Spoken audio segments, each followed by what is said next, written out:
Woo! Look at that. Yikes. Look how beautiful he is. He's like a dinosaur. Ooh, there we go. We got one mamba. Ooh. An Indonesian Malaysian hybrid. There we go.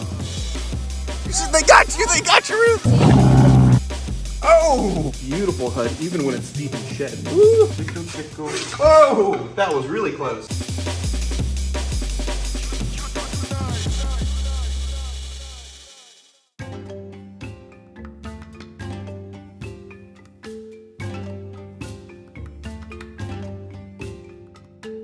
What is going on, beautiful people? Welcome back to my wildlife. I'm currently hanging out in the snake house. Sorry for the absence. I've had a new camera that I just got so I can start doing some new videos in higher quality. And sadly, the new camera needs a new computer so it can actually process the quality. But in the meantime, we have this cute little baby king cobra that my buddy Andrew Gahuli donated to me. It's actually deep in shed, but this guy's been needing to get a meal. He's just, he's probably about like, I don't know, like 6 months old. He's not a neonate, but he's still like a tiny little king cobra, a little baby that still has its bands. And this is actually an Indonesian Malaysian hybrid. I'm not a big fan of hybrid king cobras, but he was free from my buddy. Ooh, he was free from my buddy because my buddy got 2 king cobras, one that eats perfectly fine on his own, and then this one that has to be force fed. So this is gonna be the second force feeding that I'm gonna be doing with this little baby king. And if you look, you can actually see his eyes are super opaque. You can see they're like blue, so he's got like a little liquid layer in between the old and the new skin. So what I gotta do is just gently pin him with the back of this snake hook. And we're gonna force feed him a little baby corn snake that's already dead. Let's see, just wanna do this real careful. Uh-oh, he's spinning, he's spinning. He's spinning, there we go. I'm gonna go right behind the head, nice and smooth. He's real small, we don't wanna hurt him. Just want to go nice and easy. So I'm just going to take his tail, put it underneath my armpit to keep him restrained. In this little cup right here, we have a dead corn snake that we just defrosted. It's in a bit of egg yolk. I was recommended to use corn snake covered in egg yolk to make it easier to slide down the throat of the snake. Force feeding a baby king cobra. It's very meticulous. You gotta be so careful you don't hurt the animal, and also that you don't get bit. Because even at this size, baby king cobra could drop you dead with its venom. There we go, just get a little bit in there. Use the bigger tongs to make it safer. Just gently coax it right past the extended trachea. Make sure we don't hurt the inside of the mouth at all. Just a little bit in there. Try to strain them out. And then we grab a little bit more and just slowly coax that bit of corn snake into the throat to the point where he's not going to want to bother with regurgitating. That's the last thing we want is for him to regurgitate. He held down the last corn snake that we fed him. And I've been waiting to introduce him to the channel because these guys are so finicky when they're young. If they don't eat right away for you, there's a chance they might pass away. So I don't want you guys to get too attached to them, but I thought I'd show you guys a little bit of assist feeding. And with the egg yolk, you can see it just slides perfectly. My buddy Ryan Gratney gave me this little tip because he's had to force feed 10 to 15 baby king cobras at a time, dealing with this same process. There we go. That should be plenty of corn snake down the throat for him to be able to swallow that down on his own. So we're gonna take him, put him right back in his enclosure. He's got plenty of places to hide and sticks and whatnot. We're just gonna put that right there, and hopefully he'll just eat the whole thing. That egg yolk should make it way easier for him to chuck it back and eat the whole thing.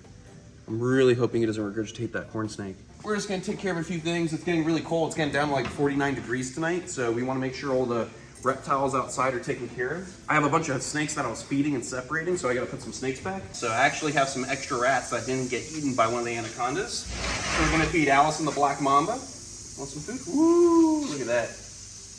Beautiful black mamba. Gonna drop those rats right in there for her. She's really hungry. Even though she ate a few rats the other day, she's always willing to eat. She's got a fast metabolism, and she's a 10-foot black mamba, so no problem taking down food whenever she wants. Beautiful striped South American rattlesnake. Gorgeous looking animal, but really cranky all the time. Love this rattlesnake. All completely striped South American rattler. Really sexy looking. Just get them right back in the enclosure.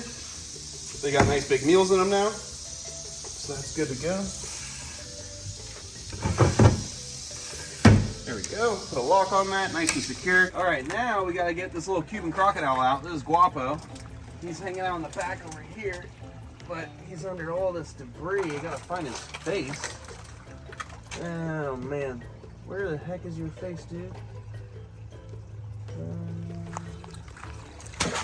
There we go. Woo! Look at that beautiful male Cuban crocodile, little guapo. He's still got some energy because I ran some well water on him last night, but still, it's getting down to like 40s tonight, so I really want to make sure that he doesn't get frozen. We'll run some water on the American crocs since they're more used to this Florida weather, but we're gonna go put him inside the snake house in a tote. All right, put him right here in the container. Woo! Yikes! Don't try and get me. There we go. Just gonna clip that. There we go. Gotta get Bridget. Ooh, thick unit. Look at her. Oh, what are you guys doing? Now Crocodile Aries just did a little head slap, territorial head slap to tell me to get out of here. So we got Bridget, the broad-snouted caiman. Oh, she's getting big. Look how beautiful this caiman is. We're gonna get her inside the garage where it's warmer for the night. And then we're gonna grab Anakin and put him in a tote too and run water on the rest of these guys. Look at her. What a beast of a caiman. Ooh, don't want to get bit by her. Ooh, she is not happy. Get that latched and closed. You gotta get Anakin, the saltwater crocodile. Just gently grab him right up here.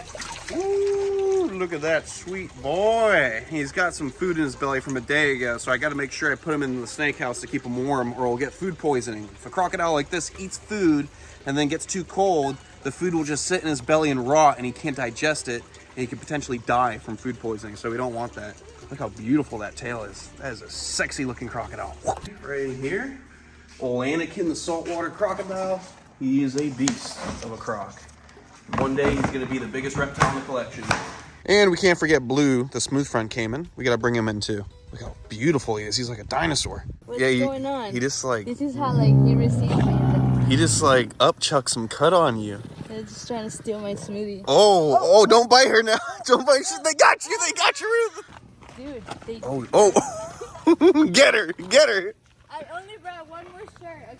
Oh, my sweet bubble boy, Bagoy. I love you so much. It's actually like 2 days later since the last clip that you guys saw, so it's starting to get warmer outside. We're putting Bagoy in his outdoor enclosure, and we're gonna set up this new vision cage that somebody donated. So we're gonna upgrade the green mambas and let Bagoy fly around. There you go, big boy. See you later, Bagoy. I love you, my sweet boy. Ooh, look how thick Kevin is. He just ate a big old ball python. I filmed it with the new camera, so sadly we're not gonna see that footage until I get that new computer delivered to process the footage. But on other news, I got this brand new vision cage. Thank you very much, Jared Habib. He donated this cage. He actually paid for a brand new vision cage with the glass. So we have this bigger vision cage for the green mambas. We're just gonna take this Indian cobra right here. Ooh, look at that beautiful Indian cobra. Same species of cobra that I was bit by in India. In the top 4 most responsible for bites in India. Oh my God. He's so strong. Oh, no. All right, there we go. Keep the Indian cobra right there. And then we'll actually put the lucistic cobra Pearl in this cage so people can see her up here in a bigger enclosure. And then we're gonna take the little baby monocled cobra that I hatched out, and we're gonna put them in a bigger vision cage so they can have some more space. All we're gonna do is take these mambas out and put them in this little holding container. And we're gonna take out whatever we need from this cage to make the new cage. So let me just scoop up these mambas. Ooh, there we go. We got one mamba. Ooh, beautiful green mamba. Look at that. Eastern green mamba from southern East Africa. Just gonna get this mamba into the nice holding unit right here. Just a little lock top tank. There we go.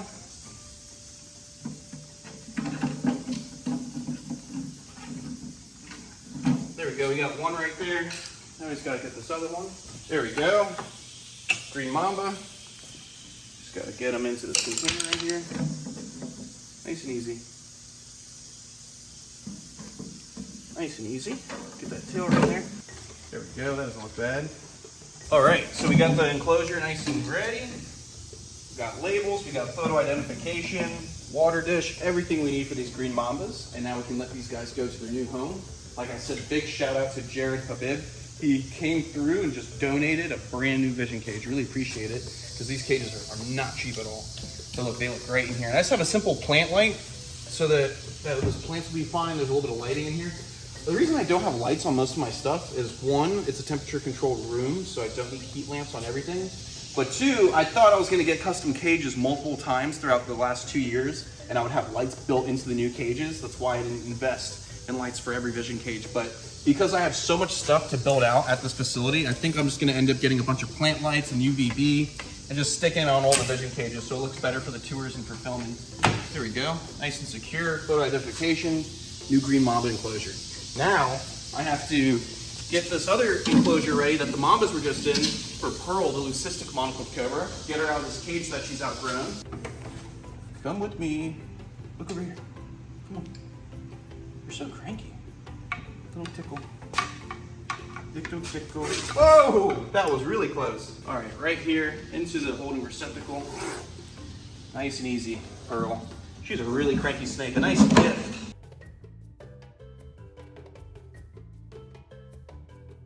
All right, beautiful people, forgot to put on the insulation to keep the snakes from being able to get throughout this crack. So for any people who are getting into keeping snakes non-venomous, venomous, if you have one of these cages, there is a gap in between the panes of glass.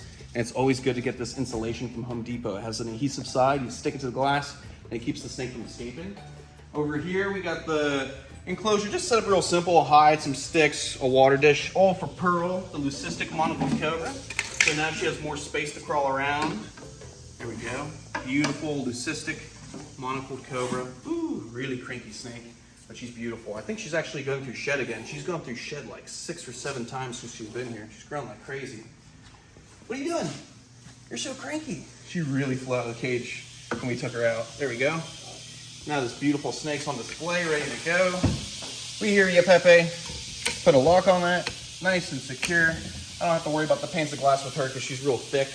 And now that she's in there, we can take this baby monocled cobra that I've been raising up. This is the one that Big Bertha actually produced. Right in here.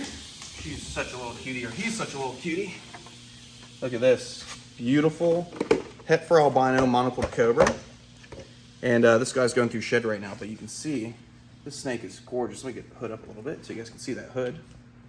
There we go. Look at that beautiful hood, even when it's deep in shed. Ooh, really cranky little snake. Baby monocled cobra, het for albino. And I don't know, I think I'm gonna name him like Boba or something funny like that. We're just gonna close this up for a second. Let me get the other pane of glass cleaned up, and we're gonna stick him in there. This was good while he was small, but as you can see, he's shed and growing, so just gotta get him by his tail. There we go. All right, there we go. Right into his new enclosure. So he has all this space, he's gonna grow like crazy, and then we're gonna have to upgrade him again in the future. We got the insulation on there since he's a smaller guy. There we go. Make sure it's nice and secure. We got our lock, our labeling, our photo identification for that exact snake. Everything is ready to go. Now let's see if the world's fastest striking snake wants to eat in front of you guys, because we've been struggling to get a video of this new one eating. And the older death adder that I have, he's going off feed right now. I think he's in mating mode. This cooler weather has got him triggered for wanting to hunt for some babies. Let's see if this guy wants to eat some food.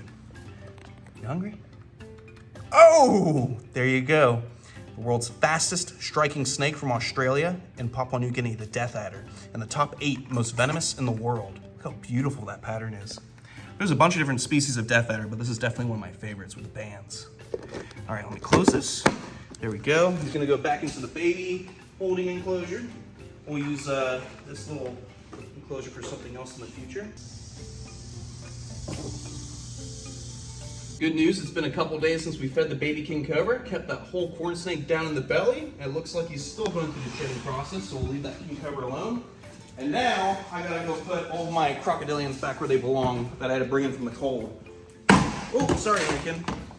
You're okay, buddy. There we go. Nice and easy for my old boy, Anakin, the saltwater crocodile. All right, beautiful people, I'll see you on the next one. Stay beautiful, stay safe, and most of all, follow your dreams and stay passionate about what you guys love. I love my crocodiles, I love you guys, and now with this new camera and computer coming, we're gonna have some higher quality videos coming up. So you stay tuned, and we got Ruth behind the camera. Ruth, show your face one more time. Ah! See you on the next one.